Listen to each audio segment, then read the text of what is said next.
Assalamualaikum warahmatullahi wabarakatuh.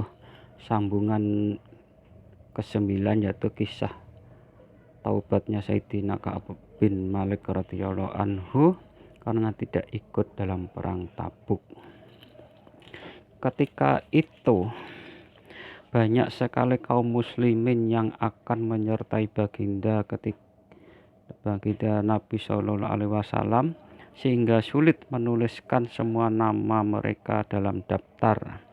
Mereka yang ingin menyembunyikan diri untuk tidak ikut perang tidak mudah diketahui karena banyaknya jumlah pasukan. Bertepatan pada masa itu, kebun-kebun kurma di Madinah akan panen besar. Setiap pagi aku ingin mempersiapkan perlengkapan perang, namun sampai sore hari keinginanku itu belum terlaksana. Terlintas dalam pikiranku bahwa aku telah mendapatkan kelapangan, sehingga jika aku bersungguh-sungguh kapan saja aku tentu dapat menyusul pasukan itu. Akhirnya ketika baginda Nabi Shallallahu Alaihi Wasallam berangkat ke medan perang beserta kaum muslimin, aku masih belum membuat persiapan. Lagi-lagi terpikir olehku bahwa dengan 1-2 hari persiapan aku tentu dapat menyusul. Seperti itulah aku menunda-nunda hingga diperkirakan baginda Nabi Shallallahu Alaihi Wasallam telah tiba di tempat tujuan. Saat itu aku telah berusaha, namun ternyata perlengkapan belum siap juga.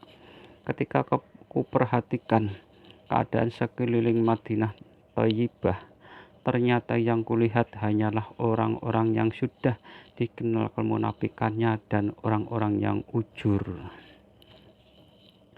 Setelah baginda Nabi Shallallahu Alaihi Wasallam beserta rombongan tiba di Tabuk, beliau berkata, "Mengapa Ka'ab bin Malik tidak kelihatan?"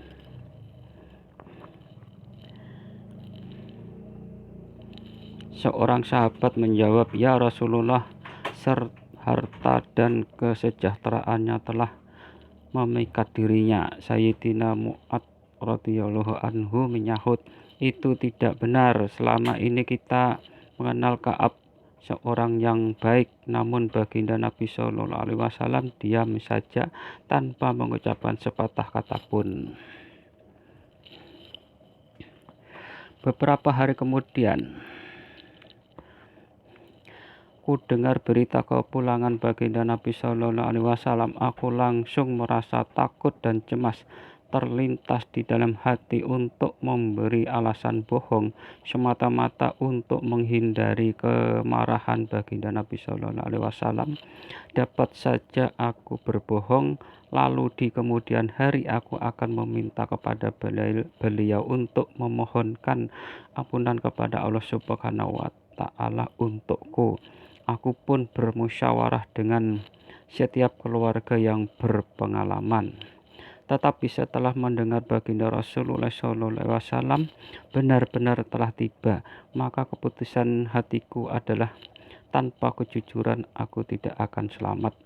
Aku pun bertekad akan berkata jujur. Telah menjadi kebiasaan mulia baginda Nabi Shallallahu Alaihi Wasallam, setiap kembali dari perjalanan, mula-mula beliau akan masuk masjid, lalu sholat tahiyatul masjid 2 rakaat dan duduk sejenak memberi kesempatan kepada orang-orang yang ingin bertemu. Begitu baginda Nabi Shallallahu Alaihi Wasallam duduk, maka kaum munafik langsung mendatangi baginda Nabi Shallallahu Alaihi Wasallam dan mengemukakan berbagai alasan serta sumpah palsu mereka. Secara lahir baginda Nabi Shallallahu Alaihi Wasallam menerima alasan mereka, namun secara batin beliau menyerahkan kepada Allah Subhanahu wa Ta'ala. Kemudian tibalah giliranku. Aku mendekati beliau dan memberi salam kepada beliau sambil berpaling. Beliau tersenyum hambar tanpa kemarahan. Aku berkata, "Ya Rasulullah, engkau berpaling dariku. Aku bersumpah, aku bukan munafik dan tidak ada keraguan sedikit pun dalam keimananku. Beliau bersabda, kemarilah. Aku pun mendekatinya. Beliau berkata, apa yang menghalangi kamu? Bukankah kamu sudah membeli unta-unta? Jawabku, ya Rasulullah, jika saat ini aku mendatangi ahli-ahli dunia, aku yakin aku akan membuat alasan-alasan bohong yang masuk akal agar aku terhindar dari kemarahannya. Karena Allah Subhanahu wa Ta'ala telah memberiku karunia kepandaian bicara. Namun yang aku hadapi sekarang adalah Tuhan.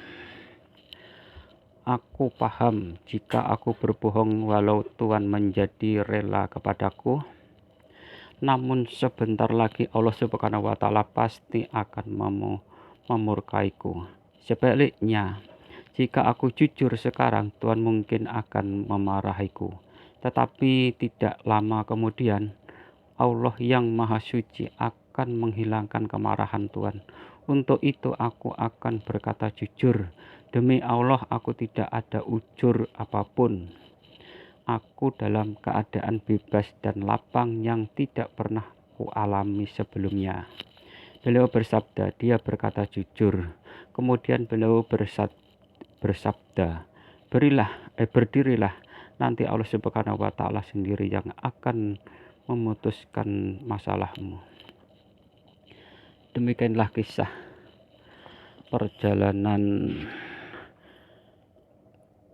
kisah taubatnya Sayyidina Ka'ab bin Malik radhiyallahu anhu karena tidak ikut dalam perang Tabuk.